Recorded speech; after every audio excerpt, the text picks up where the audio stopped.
Welcome to Real Estate Radio Power Investing, an informative and engaging hour discussing everything you need to know about the world of real estate investing. Your host, Tom K. Wilson, provides you with insight and guidance from his years of experience as a successful real estate entrepreneur on how to buy, sell, finance, and invest in real estate, and much more. Now, here's your host for Real Estate Radio Power Investing, Tom K. Wilson. Thanks for tuning in to our Real Estate Radio Power Investing program, where we empower you with the education to maximize your investing success. We're broadcasting from our Wilson Investment Properties headquarters in Silicon Valley. I'm Tom K. Wilson, your host for this weekly program on real estate investing. If you can't make the live show, you can catch our podcast on TomWilsonProperties.com or on iTunes or on YouTube.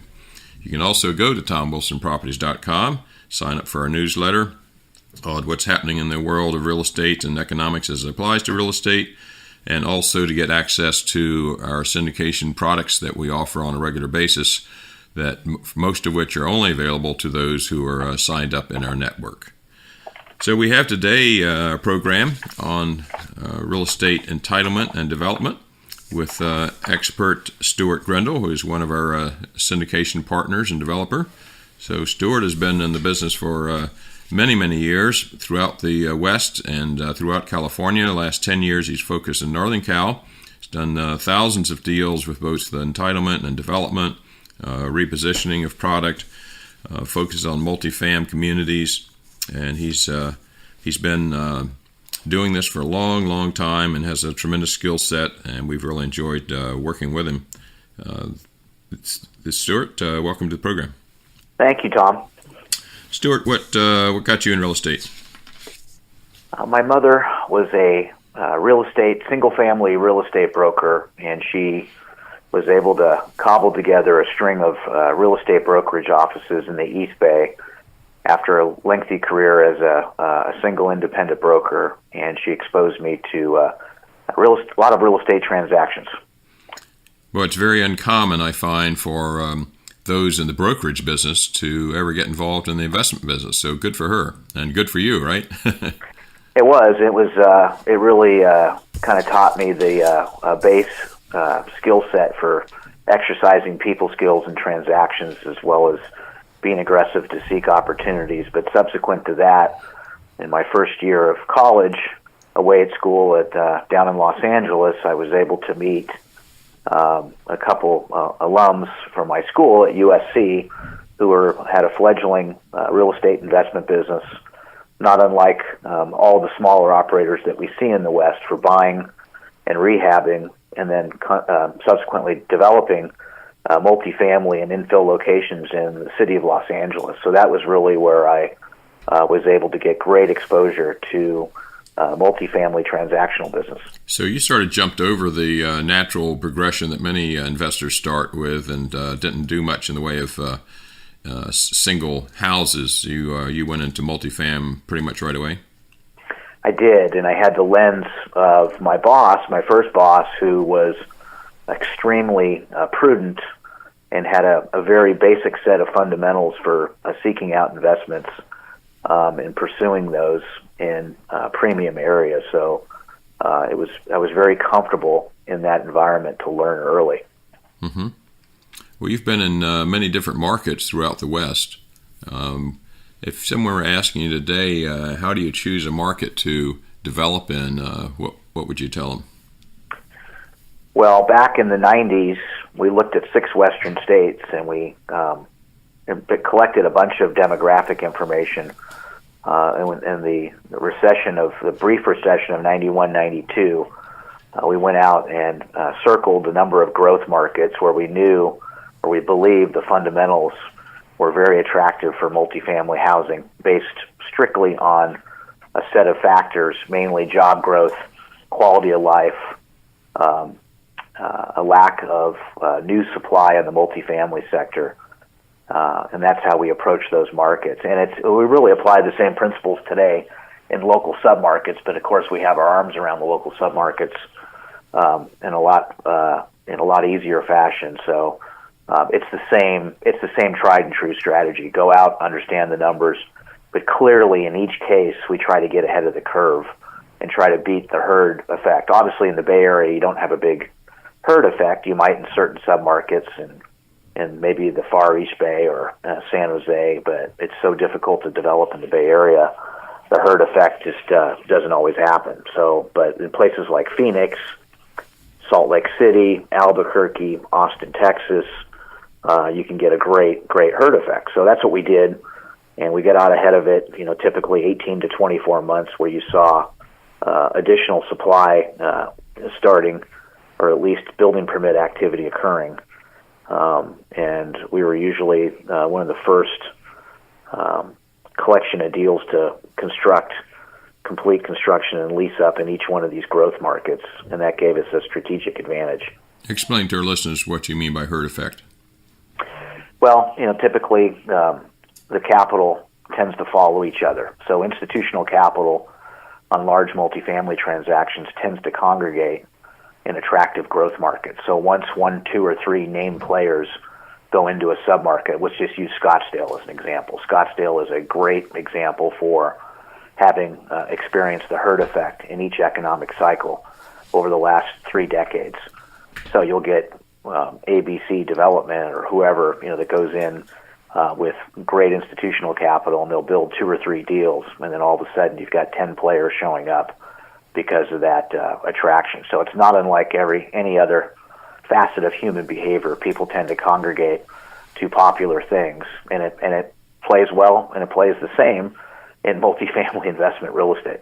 You just got to choose your timing correctly, right? So you're at the beginning, not the end of those. That's right. Phases. That's right. So obviously, it's a lot more difficult to do that in California. It's extremely difficult to do it in California because the one factor that is not present as much in the southwestern out-of-state or the mountain state submarkets like Denver and Salt Lake is that in the Bay Area, you have tremendous barriers to entry, and they're so obvious. There's political ones, there's zoning ones, there's NIMBY ones with neighborhood groups, and then of course there's California state law that also drives a lot of this. So we don't. If I had to tell you 2 herd effect markets in California right now, maybe Oakland is one of them, which we're participating in a minor way. And in Southern California, I would tell you that maybe Orange County is another one, in Eastern Orange County and Anaheim. But other than that, I can't. Or downtown LA would be another one. There's really no herd effect occurring in any other California submarket. What makes those submarkets unique that allows for the herd effect to happen right now? Just the zoning and local controls. The local zoning and the area plans that the city fathers and powers to be created over the last 5 or 6 years allowed for a quicker or more rapid development. So there were less barriers to entry and less zoning issues, particularly the downtown plan and certain specific plans in Oakland. Downtown LA was almost entirely rezoned for high density development. That's not to say it's still it's saddled with a bureaucratic permit process, as it is, and so is Oakland. But the runway effect, the runway of having less barriers, occurred in all these submarkets. One of the difficulties with development, indeed, from a financial model standpoint, is that you've got quite a long period of time before it produces cash. So you've got to be able to have the financing that handles that. You don't have income coming in to help cover debt service if you have debt, and there's always some uncertainty as to how long the whole process will take. How do you manage to deal with that? Well, that's a great question, and I liken it to Silicon Valley venture capital, where you read about all these firms gathering capital and raising money from angel investors and VC firms, and then you read about the corresponding run rates and burn rates that they have each month. Well, we have the same thing in real estate.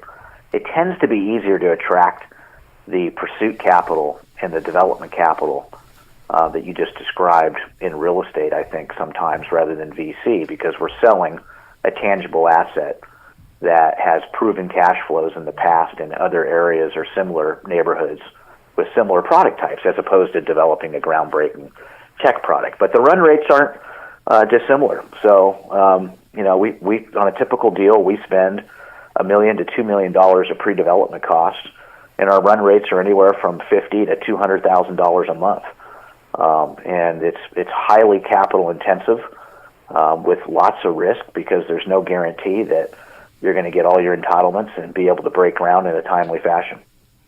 Yeah, and pretty tough to get the money and the following if you don't have quite a track record. We're going to take a break here, and then we come back with Stuart Gruendl, a multi-decade developer in the Western U.S.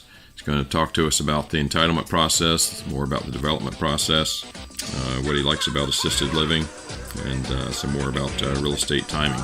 So stay with us on Real Estate Radio Power Investing.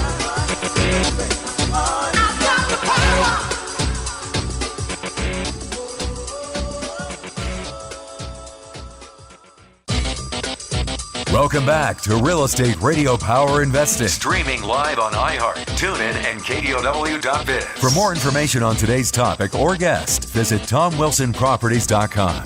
That's TomWilsonProperties.com. Again, your host for today's edition of Real Estate Radio Power Investing, Tom K. Wilson. Welcome back to Real Estate Radio Power Investing. Today with Stuart Gruendl, a longtime developer in the western states and currently in Northern California. Also happens to be a partner and co-syndicator with Wilson Investment Properties, so we're glad to have him on the program. Stuart, we talked a lot about submarkets there and about the difficulty with development of having to put together a financial package that will cover your burn rate until you have a product that you can sell or a product that can bring in income. And most of what you've done has been new development, hasn't it, more than buying stabilized products? That's right. That's right. And we really, today, our strategy, Tom, is to focus on strong submarkets with high barriers to entry. But those high barrier submarkets have some clear path to success for obtaining entitlements. And that's a very broad statement. But what we look at doing is leveraging our political knowledge in each one of these cities and submarkets to leverage our skill set into obtaining the approvals for a certain project. And that might be an area necessarily, say, like in Berkeley, that doesn't necessarily abut an active, organized single-family neighborhood. Or let's take another one in Walnut Creek that we know that our proposal for development is going to adhere substantially to a new specific plan or set of zoning guidelines that the city is in the process of developing or has recently developed. In Oakland, it's a little bit more straightforward because they've laid out a couple very good specific plans that allow for high-intensity, high-density development in prime neighborhoods that previously were not so prime in Oakland, but now with the congregating effect of a lot of new institutional capital and jobs and transportation, Oakland's become an attractive market. So this happened in San Francisco in the last two market cycles. So to give you an example, in the late 2000s, we developed two sites in specific plans in San Francisco, and we took the same strategy. San Francisco is a little bit more daunting because the politics change week to week, and you never know who's going to show up and have a new set of agenda items to impose on your development.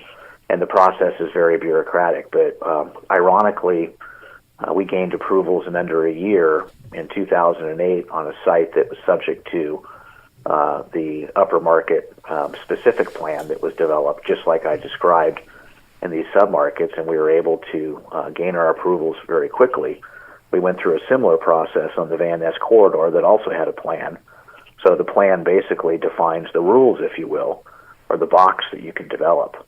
And then, we deal with certain pressures. Either it's a planning commissioner, a supervisor on the board that may have their own agenda. But ironically, in San Francisco, we were successful. Today, that's a little bit more difficult, and players have come in and tried to develop properties within specific plans, but agendas by certain NIMBYs, people that are part of the not in the backyard, my backyard congregation will push back or a supervisor has an agenda that maybe they want more affordable housing included beyond what the specific law states. So we tend to stay away from those environments and try to navigate the ones that I described earlier. Stay with us on Real Estate Radio Power Investing.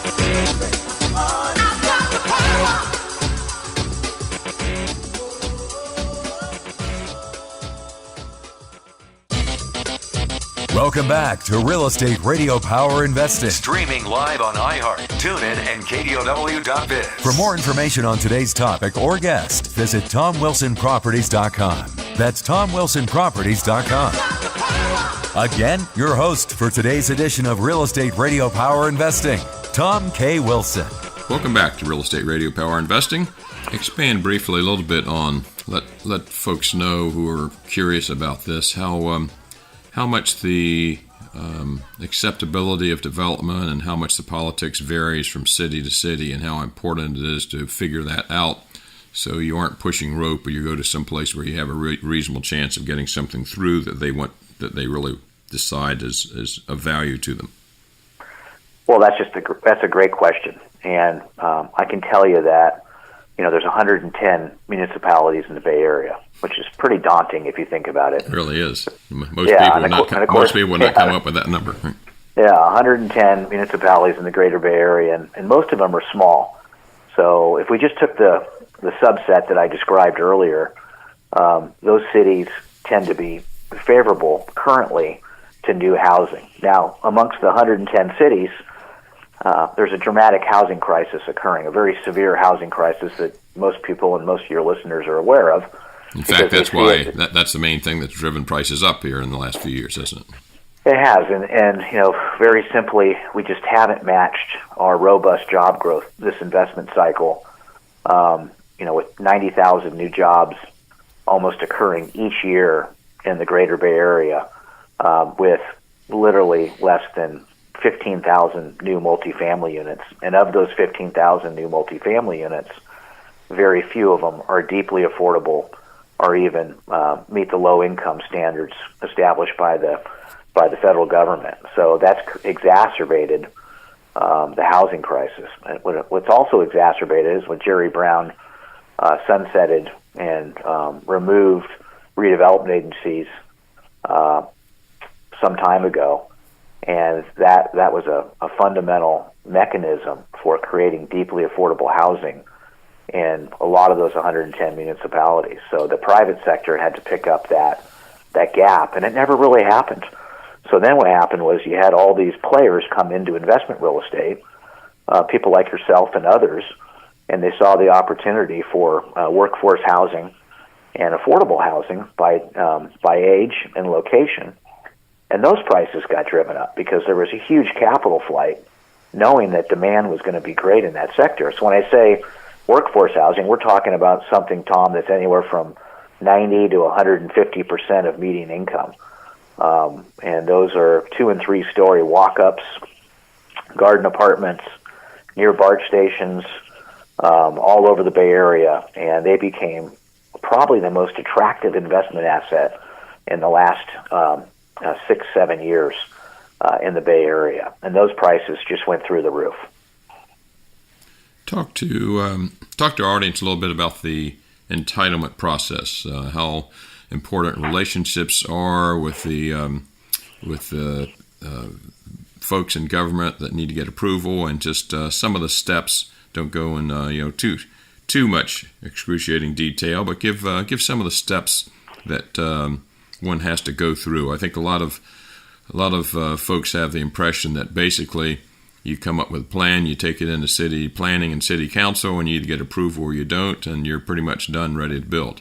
And that's right. Yeah. So that's a misconception, of course. That what we do is we spend a lot of money up front. First, we do the physical due diligence on the property and make sure the property is environmentally clean or is environmentally manageable, so to speak, that we know we can have a clean site that meets the residential standards established by the state and federal government. And we stay away from dirty sites and areas that just don't make sense.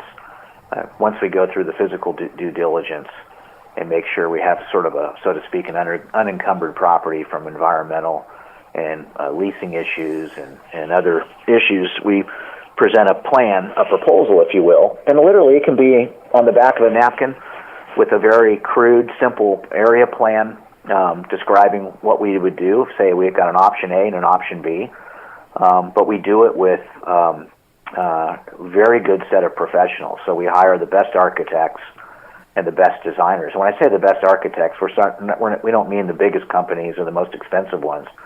We just, from years of experience, we've been able to identify those talented designers who can perform exceedingly well in developing a site plan. And sometimes it's just simply putting the ingress and egress points and the densest parts of a proposal together on a site that may be very difficult. And that have experience with that specific kind of product and that specific kind of area. That's right. Site. And they really earn their money in doing this. And then, of course, we have engineers that help us support that product design to make sure we can build it in a cost-effective manner. So we take that plan, that initial plan, and we meet with city planners, and we make sure we're not pushing water uphill. Typically, we like to do this on currently zoned sites or sites that we know will come into zoning conformance based on a general plan or specific plan process that's occurring in town. So you look at what the master plan is and what the city wants, and then you see if there's something in there that you can provide that they already have some interest in. That's right. That's what we do, and they can be as simple as just how many units per acre and what's the height district and what's the parking requirement. You can start with those just three factors to develop a plan, and then there's all kinds of other nuances in each one of these submarkets that the zoning code dictates. But most of them are we've seen before, and in most of these towns, we know the people in the city, and we hope to get in front of the most reasonable and intelligent staff people in each one of these cities. Okay. And that's a problem sometimes because the recession sent a lot of these staff planners to other industries, and it's been difficult in this robust economy for hiring back talent, even in the city sector. And a lot of times we don't think about that the talent is vacated, either went to other states or other industries, and now they're hiring back people. And so, for instance, in Oakland, which is currently experiencing 4,000 units under construction, they've got a huge problem with planning staff that's capable for processing under normal circumstances. So we've had to spend extra money and extra time to educate them to state law and even building codes. But if you can do it and your competition can't, gives you an advantage. We'll be right back with Stuart Gruendl here, multi-decade developer in the western states and now in Northern California, and ask him more about the entitlement process and development process. So stay with us on Real Estate Radio Power Investing. Welcome back to Real Estate Radio Power Investing. Streaming live on iHeart, TuneIn, and KDOW.biz. For more information on today's topic or guest, visit TomWilsonProperties.com. That's TomWilsonProperties.com. Again, your host for today's edition of Real Estate Radio Power Investing, Tom K. Wilson. Welcome back to Real Estate Radio Power Investing with Stuart Gruendl. This program is about entitlement and development process. So, Stuart, talk to us a little bit about anything else you want to wrap up with on the entitlement process before we get into kind of developer steps, what makes a good developer?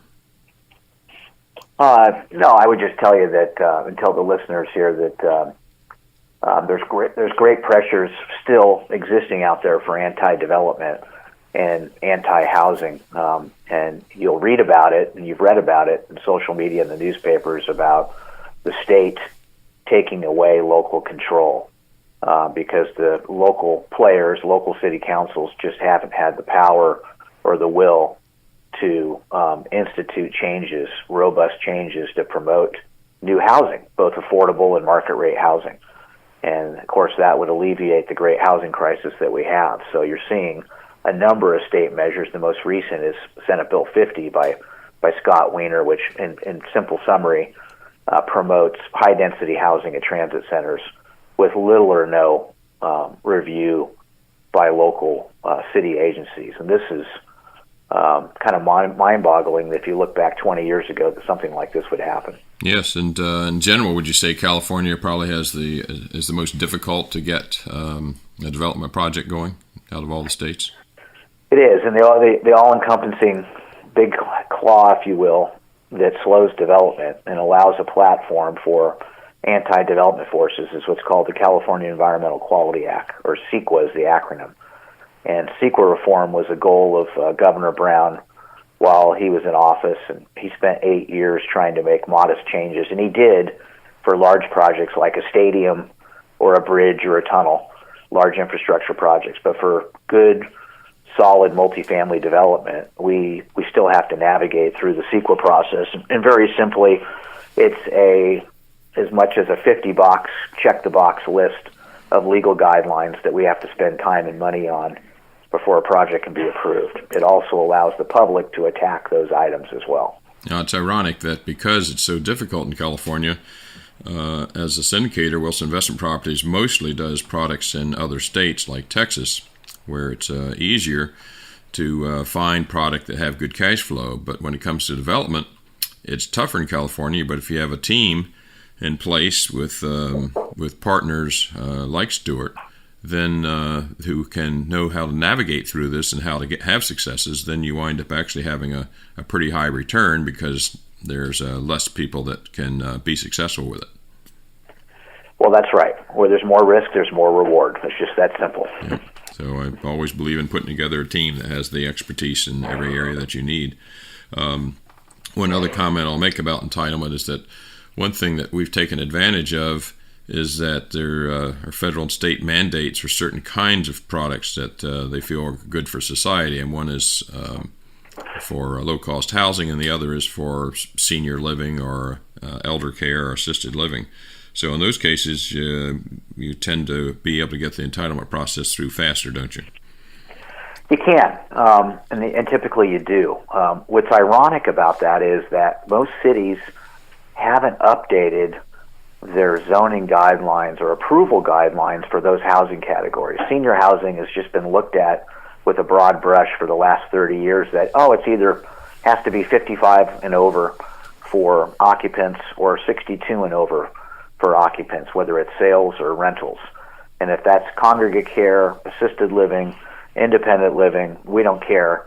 It's just a broad brush. Now, going forward, these categories of real estate, seniors mainly, is very attractive to investors, institutional investors, for a number of reasons that I'll touch on quickly here in a minute. But the cities now, they love senior housing because they know they have growing senior categories and demographics in their community, and they're not car intensive.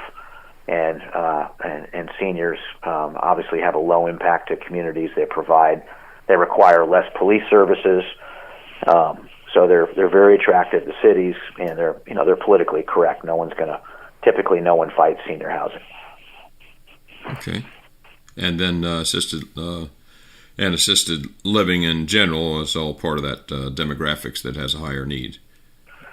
Well, the demographics have. They've just changed rapidly. So what's happened there is that you had, of course, what's labeled as the graying of America. And the graying of America has created these great waves of demand for both independent living and assisted living. And the greatest success stories that I can tell you about with operators across the country, including the Bay Area, are those that are able to develop where the senior housing candidate, the individual, steps out of that neighborhood that's close by. So if they sold their single-family home in, say, the Berkeley Hills, and they were going to live in downtown Berkeley, that's a close proximity to where their lifestyle has occurred for the previous 2 or 3 decades, and where their family exists, and where their family's supportive family is used to going to interact with them, where they're used to shopping. Most importantly, where they're used to going to church or going to the supermarket and the doctors. So these are all important factors. You don't just go build 200 or 300 units out in the middle of the desert in Palm Springs or Arizona and say that's going to be a great lifestyle. Yeah, no. You're currently doing a project in Berkeley. What do you like about it? Why did you pick Berkeley? Well, we picked Berkeley because it's the housing category has vanished. There are very few existing independent living and assisted living facilities within the city of Berkeley. There have been 2 new communities built with both independent and assisted living, and one with memory care on each side of Berkeley, one in Albany and one in Oakland near the Berkeley border, and they've succeeded wildly beyond the owner-operators' expectations, which just proves out the demographic shift in this area, that this housing category has great demand in an infill location. Okay. Let's take a break right there with Stuart Gruendl, and when we come back, we're going to talk about the development process and then learn a little bit about what he feels are some of the key elements that are critical for a developer to be successful, and maybe what some of the mistakes are to avoid. So stay with us here on Real Estate Radio Power Investing with Stuart Gruendl, talking about the entitlement and development process. We'll be right back. Welcome back to Real Estate Radio Power Investing. Streaming live on iHeart, TuneIn, and KDOW.biz. For more information on today's topic or guest, visit TomWilsonProperties.com. That's TomWilsonProperties.com. Again, your host for today's edition of Real Estate Radio Power Investing, Tom K. Wilson. Welcome back to Real Estate Radio Power Investing, where we empower you with the information to make your best maximize your investing success. I want to remind you that this is sponsored by Wilson Investment Properties, and you can go to TomWilsonProperties.com to sign up for our newsletter and to get access to commercial syndications, much like the ones that we're talking about today. So, Stuart, you do the entitlement process. It's difficult in California. If you got the team that knows how to do it, like you get a pretty heavy value add. Not something for someone new to try to do. The risk would be too high. Now you got your permit finally, and you're ready to develop and to build. Talk a little bit about the key elements that have allowed you to be successful, and what are some of the pitfalls to avoid. Well, I read a book several years ago, Tom, by Trammell Crow. It was called Trammell Crow Master Builder, and he made one great comment that it stuck with me throughout my career, and it said that if you can control your costs, everything else is gravy. And I'm paraphrasing, of course, because revenue in our business is not hard to figure out, especially today with all the data that's exchanged online, and we have great access to revenue trends, apartment rents, senior housing costs, etc.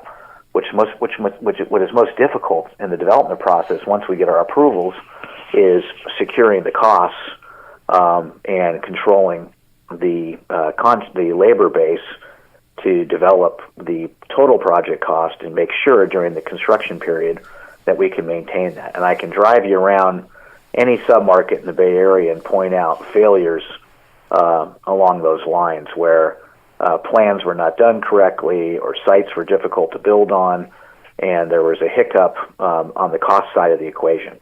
So that is probably today, as much as anything, the most difficult part of our business, because we've had, as everyone knows, we've had the tightest labor market maybe in our lifetime here, with unemployment rates at 3%, and just a understaffed labor force at all levels of construction. Between lower end jobs to higher management, and that's exacerbated the cost side of the equation. So that's a very difficult thing to do. So part of controlling cost is having good plan and projection ahead of time. I guess doing an extreme amount of due diligence to minimize the chance of there being surprises and hiccups, because there will always be something, right? And then availability of labor, right? That if you have to sit there for a while and not get something done, every day you don't do something, even if you don't have workers working, costs you money in the project. So that's right. So what we do is we align ourselves with the best contractors. And I've been a general contractor. I've run a general contracting firm before. So I've got a pretty good knowledge base on the structure of a good contractor. So we tend to go with those contractors to provide the best price with the best track record. So we never go with the cheapest price that we get, and nor do we bid it out amongst 5 people. We tend to take it to 2 or 3 players that we have existing relationships with and sit down and see what their pipeline's like, see how busy they are, and actually try to cherry pick some of their best staff people to run our jobs. And it doesn't always work out that way, but that's our goal. And then at the same time, in order to create success for that contractor, as well as, of course, in turn for the ownership team, is to develop a very clear and concise set of plans that can be interpreted for all the labor functions that go on to build that, whether it's a garage, a mid-rise, a high-rise, stick frame, steel frame, or concrete. The plans have to be close to precise as possible with no surprises. Stuart, thank you so much for being on the program today on real estate development, real estate entitlement. And it's been great to hear your experience and all that you shared to those who have wondered about this area. I think hopefully their conclusion would be it's good to know so you can ask the questions. It's a major undertaking to go do it yourself. But there's one other approach. Team up with somebody that knows already how to do it. One way is to go to Wilson Investment Properties, where you can sign up and get access to syndication deals for properties like we've been talking today that are multifam and commercial throughout the country, that folks like Stuart and Wilson Investment Properties have made a high-level selection and filtering and get the right team of experts on board to maximize the successes. So go to TomWilsonProperties.com and sign up for that and the newsletter. So we look forward to having you back, Stuart. Thank you so much for being with us, and we look forward to our audience being back on our next program on Real Estate Radio Power Investing, where, remember, the only thing that matters is what you do next. Great. Thank you, Tom.